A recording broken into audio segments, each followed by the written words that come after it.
आज हम भोले बाबा की एक बहुत ही अद्भुत कहानी लेकर आए हैं। शंकर एक अनाथ लड़का था। उसको जंगल में रहने वाले शिकारियों के एक गिरोह ने पाला था। उसके पास कोई औपचारिक शिक्षा भी नहीं थी।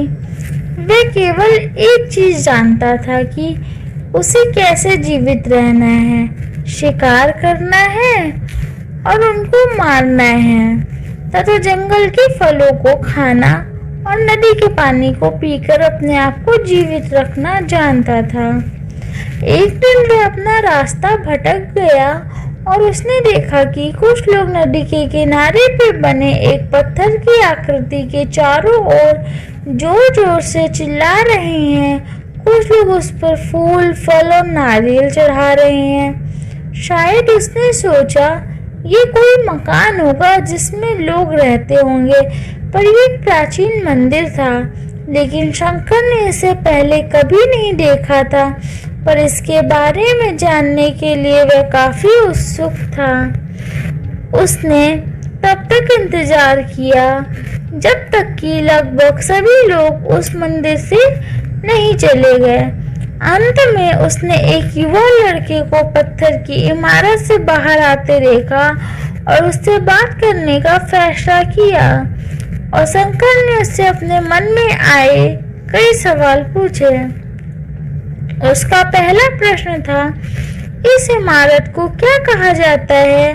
लोग अपने साथ क्या लाते हैं, फिर उन चीजों को अंदर वाली इमारत में छोड़ कर वापस आ जाते हैं। चीजों को अपने साथ लाना और उन्हें अंदर छोड़कर वापस चले जाने पर वह लड़का शंकर की अज्ञानता व मासूमियत पे बहुत ही हैरान था और उसके सवालों से चकित भी था। पर वह यह नहीं जानता था कि वह पास के जंगल में रहता है और शिकार करके ही अपना जीवन यापन करता है। लेकिन फिर भी उसने उसके सवालों के जवाब देने की पूरी कोशिश की। उसने शंकर को बताया यह भगवान शिव का मंदिर है और लोग यहाँ उन्हें फूल और फल चढ़ाने आते हैं। वे शिव भगवान से जो चाहते हैं वह मांगते हैं और शिव उनकी सभी की प्रार्थनाओं को सुनते हैं। ये सुन के शंकर तुरंत मंदिर जाना चाहता था। लड़के ने उसे अंदर का रास्ता दिखाया और शिवलिंग के बारे में बताया। शंकर ने मासूमियत से लड़के से पूछा, ये शिवलिंग क्या चीज है और हमें क्या देता है? लड़के ने बताया, हम शिव से जो मांगते हैं वह हमें दे देता है। हम सब ऐसा मानते हैं। लड़के ने कहा, अब अंधेरा हो रहा है, अब मुझे घर जाना होगा। और वह शंकर को वहीं अकेले छोड़कर चला गया। शंकर झिझकते हुए मंदिर में फिर से प्रवेश किया। वह एक कोने में बैठ गया और सोचा, एक पत्थर किसी को वह चीज कैसे दे सकता है जो वो चाहते हैं। इसलिए उसने इसका परीक्षण करने का फैसला किया और उसने पत्थर की प्रतिमा से कहा, हे शिव, कृपया मुझे पर्याप्त शिकार करने दें ताकि मैं भूखा ना रहूं। मेरे पास आपको चढ़ाने के लिए कोई फल या फूल नहीं है, लेकिन यदि आप मुझे शिकार देते हैं तो उसे आपके साथ साझा करूंगा। मैं वादा करता हूँ कि मैं आपको धोखा नहीं दूंगा, उसने घोषणा की। अगली सुबह शंकर शिकार करने गया। उसने पूरे दिन शिकार की तलाश की, लेकिन उसे कोई शिकार नहीं मिला।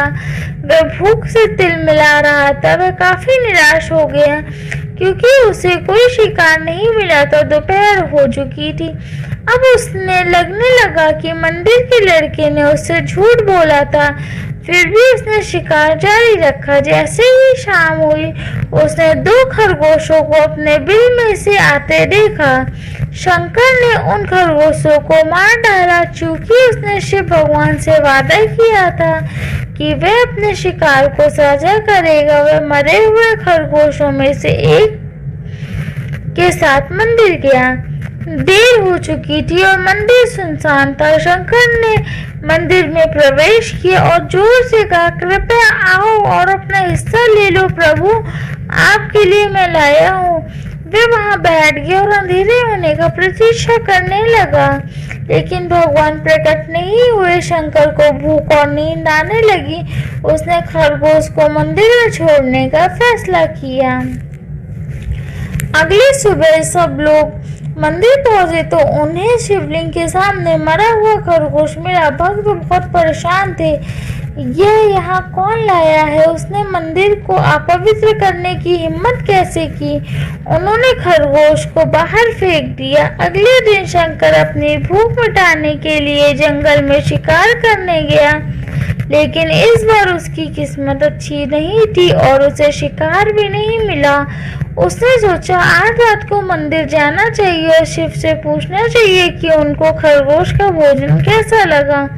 शंकर ये पूछने के लिए मंदिर गया। जब वह मंदिर पहुंचा तो उसको आश्चर्य का कोई ठिकाना न रहा। उस रात मंदिर में लोगों की काफी भीड़ थी। शिवरात्रि की रात थी, लेकिन अब वो शिकारी लड़के को इस बारे में कुछ भी नहीं पता था। शंकर ने चारों ओर देखा और उस युवा लड़के को देखा जिसने उसको मंदिर के अंदर शिव से प्रार्थना करने के लिए कहा था। चूंकि उसे इतने सारे लोग के आसपास रहने की आदत नहीं थी, उसने वहीं रुकने का फैसला किया और पास के एक बेल के पेड़ पर चढ़ गया। वह एक लंबा इंतजार था और समय बीताने के लिए उसने पेड़ से पत्ते तोड़ के जमीन पर फेंकना शुरू कर दिया। उसे अज्ञात पेड़ के नीचे एक छोटा सा शिवलिंग था जिसकी पूजा लंबे समय से नहीं की गई थी। शंकर के द्वारा फेंके गए बेल के पत्ते उस शिवलिंग पे गिरे। शंकर भजनों से मंत्रमुग्ध हो गया और धीरे धीरे साथ गाना और पंचाक्षरी मंत्र का जप करना शुरू कर दिया।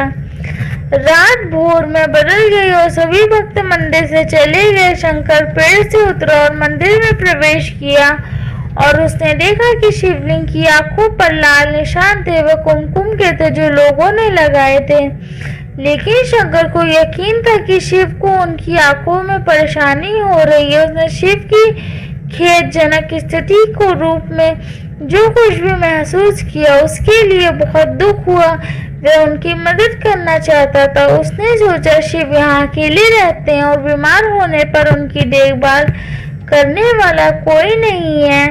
जब तक भक्त उनसे मिलने नहीं आते उन्हें भोजन भी नहीं मिलता। शंकर ने एक रात पहले भक्तों को शिवलिंग पर जल चढ़ाते देखा। प्रभु को ठंड लग रही होगी, शायद वे कांप रहे हैं। उसने सोचा आखिरकार वे केवल पत्तियों से ही ढके हुए हैं। तो उसने शिव से पूछा, मेरे स्वामी मैं आपकी क्या मदद कर सकता हूँ? शायद कुछ खाना या दवा। मैं आपकी सेवा कैसे कर सकता हूँ? शिव ने उसे कोई उत्तर नहीं दिया। शंकर ने सोचा भगवान वास्तव में बहुत बीमार है, क्योंकि वह उत्तर देने में भी असमर्थ है।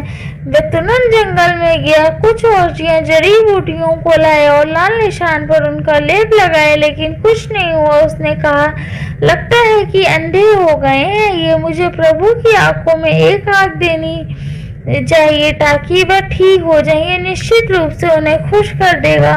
उसका दिल पवित्र था और उसने वहां शिव के हाथ में रखे त्रिशूल को उठाया और त्रिशूल को अपनी दाहिनी आंख की ओर ले गया और अपनी आंख को निकालने का प्रयत्न किया। शंकर अनपढ़ था, उसे मंत्रों या पूजा के उचित तरीकों का कोई ज्ञान नहीं था, लेकिन उसकी भक्ति की कोई सीमा नहीं थी। जैसे ही वह अपनी आंखें निकालने वाला था, शिव अपनी पत्नी पार्वती के साथ प्रकट हुए। उन्होंने पार्वती से कहा, इस भक्त शंकर ने अनजाने में शिवरात्रि पर उपवास किया, बेल के पत्तों से मेरी पूजा की और साबित किया कि उनका दिल बेदाग व पवित्र है।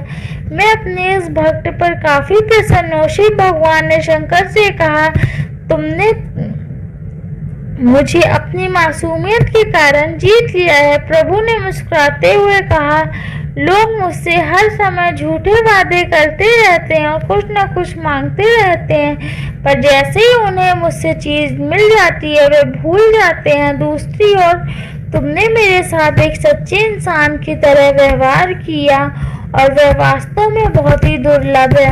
अब से तुम मेरे इस संसार में सबसे बड़े भक्त माने जाओगे और तुम्हारा नाम मेरे साथ सदा जुड़ा रहेगा। तुम कई सदियों तक जीवित रहोगे। इस बात को कह के भगवान शिव और माँ पार्वती अंतर ध्यान हो गए। तभी से लोग शिव के साथ शंकर भी लगाने लगे।